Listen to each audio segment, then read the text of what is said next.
22 September যত এগিয়ে আসছে, ফুটবলের ব্যক্তিগত বর্ষসেরার সবচেয়ে সম্মানজনক ব্যালন ডি'র ট্রফির নতুন মালিক কে হচ্ছেন সেই আলোচনাও জোরালো হচ্ছে।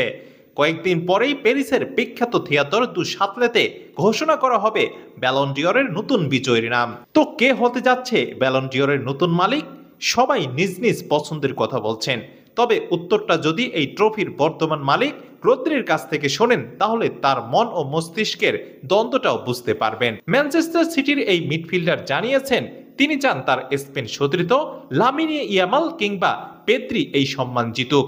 তবে একই সঙ্গে তিনি এটাও স্বীকার করেছেন, সর্বশেষ মৌসুমে পিএসজি যে পারফরমেন্স করেছে তাতে তাদের কয়েকজন খেলোয়াড় এই পুরস্কার জেতার দৌড়ে বেশ এগিয়ে রয়েছেন।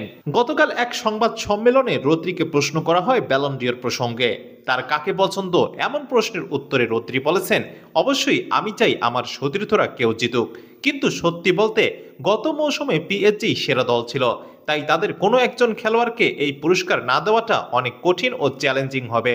রদ্রি দুজন পিএসজি খেলোয়াড়ের নাম আলাদা করে বলেছেন, উসমান দেমবেলে ও ভিতিনিয়া। এই দুজনকে তিনি পুরস্কারের বড় দাবিদার মনে করেন। তার ভাষায়, ব্যক্তিগতভাবে তিনি মনে করেন, আমি চাই লামিনে বা পেদ্রির হাতে উঠুক পুরস্কারটা, তবে মাঠের পারফরমেন্স বিচার করলে দেমবেলে আর ভিতিনিয়ার মধ্যেই লড়াইটা শীর্ষে থাকবে। এখন দেখার অপেক্ষা 22 সেপ্টেম্বর কে হতে যাচ্ছে এই ব্যালন ডি'রের মালিক।